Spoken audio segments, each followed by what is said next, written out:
And we're back on Ticats pregame on the Tiger Cat Audio Network, presented by Journey Rewards. Now it's time for Speaking with the Enemy, presented by Red Tag, and we head out to Winnipeg, where we have Bombers radio analyst and the 2015 CFL Hall of Famer, Doug Brown. Doug, how are you this evening?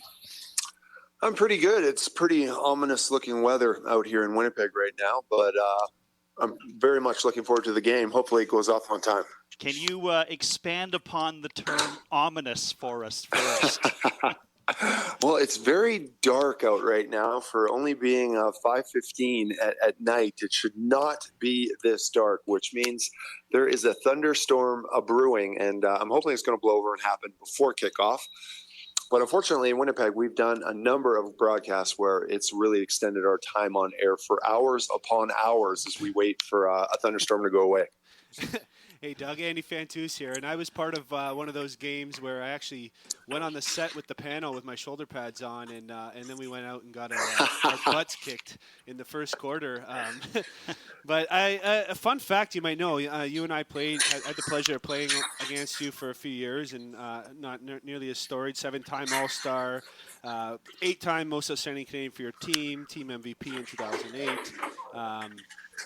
Now, I got to ask you something. Did you know that we had the same first touchdown, a fumble return for a touchdown? Was our first career touchdown ever? I did not know that. Was yours against Calgary as well? No, mine was against BC, okay. But I actually was able to follow up that and get another touchdown. What happened to you?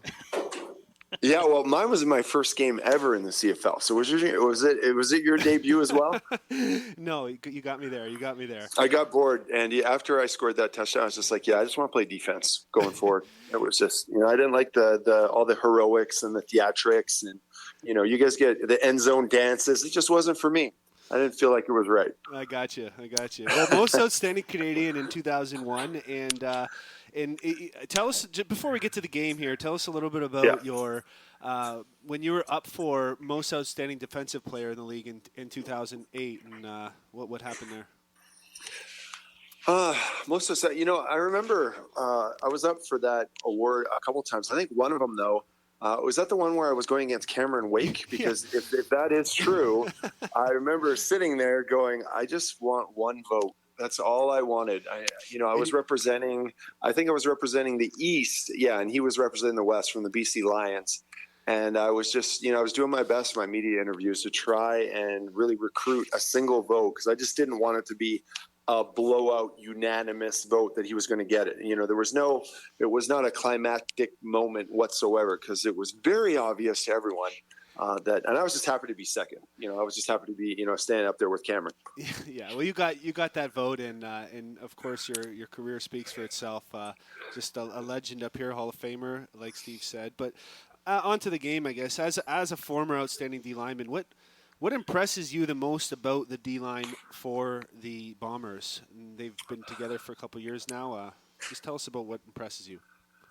Well, I think it starts with their concept or their approach. And the thing a lot of people don't realize is they actually dress 8 defensive linemen every game. And that's quite similar to what the NFL does in terms of their rotation. So often, when I played, and a lot of teams still today in the CFL, you maybe have 5, maybe 6 defensive linemen that would dress for a game. So a lot of times you would just play every single snap. And, they've really bought into a philosophy that even the best players, if they're out there too long, if you're going against a long drive, you can really get compromised. So it's a great rotation of 8 players that are all very capable, but the front liners, and especially the defensive ends, the bookends there of Jackson Jeffcoat and Willie Jefferson.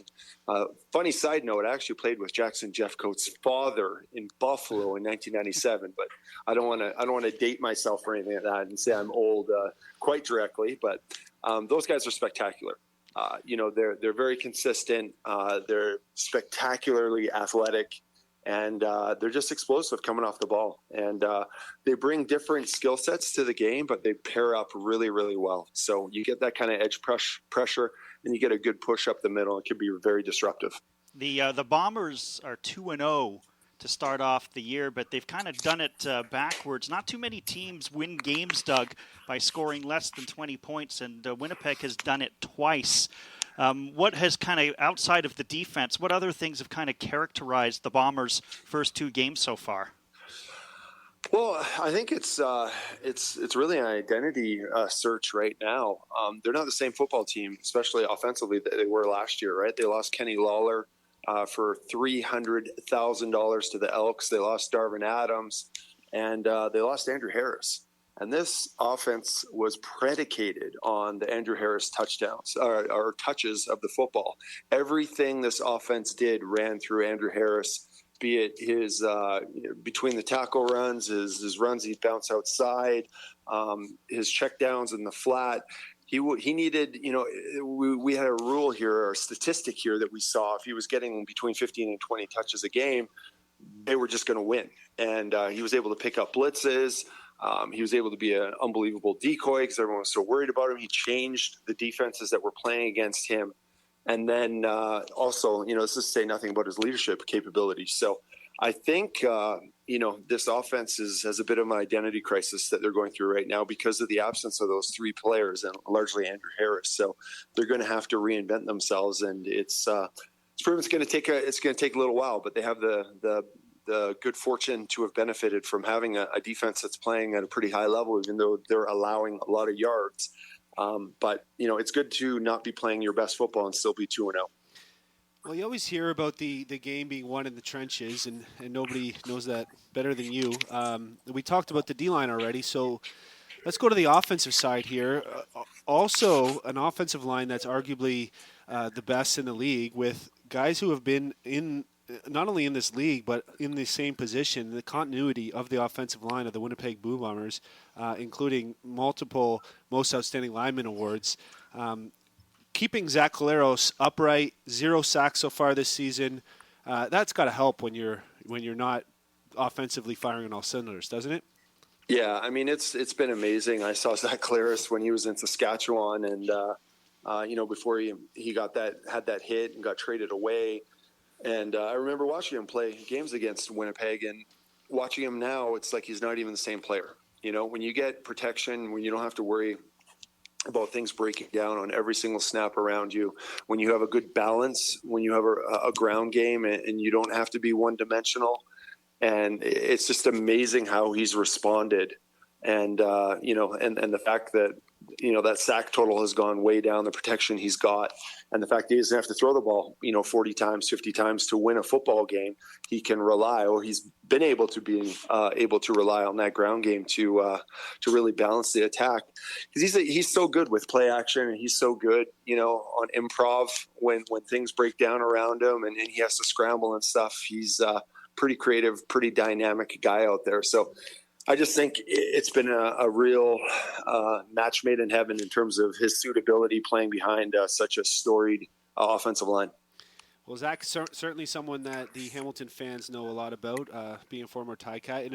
And another one that the Hamilton fans know a lot about is Greg Ellingson, both as a Ticat and as the enemy, haunting us in the playoffs especially. But how much of an important addition has he been to that offense? It was crazy in the offseason. Like I said, when we lost Kenny Lawler and we lost Darvin Adams, I was just like, oh my goodness, who's going to be the number one receiver? And then, you sign Greg Ellingson and you're like, okay, this is obviously who they are forecasting or hoping to be the number one guy. But I thought it was going to take a while.